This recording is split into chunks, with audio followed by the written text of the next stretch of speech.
তা কানে ধরে তওবা করবি, আর গান শুনবি না। মোবাইল যেহেতু চালাবি, তোর আব্বা আম্মা মান্নত করছে যে মোবাইল নিয়ে জাহান্নামে যেতেই হবে, আমার বয়ানে মোবাইল থেকে ফিরবি না।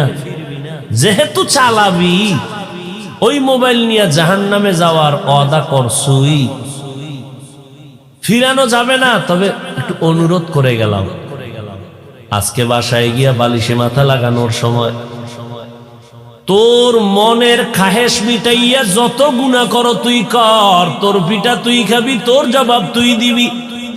তবে শেষ, মোবাইলটা এখন দেখবি না। যখন নিয়ত করবি তখন মোবাইল একটু সার্চ দিয়ে লিখবি তেলাওয়াতে কোরআন। দেখবি অনেক ইমামদের তেলাওয়াত, মক্কার ইমামের তেলাওয়াত, মদিনার ইমামের তেলাওয়াত একটু টাচ করবি। মক্কার ইমামের তেলাওয়াতটা দিয়া বালিশের পাশে মোবাইলটা ফালায়া বিছানায় শুয়ে থাকবি, কানের মধ্যে কোরআনের আওয়াজ আসবে, কোরআনের আওয়াজ শুনতে শুনতে তুই ঘুমায় যাবি। কসম করে বলে গেলাম, একটা সপ্তাহ যদি আমার এই আমলটা চালু রাখো, তুই নিজেই তওবা করে বলবি জীবনে কোনোদিন আর গানের আওয়াজ কানে দিব না।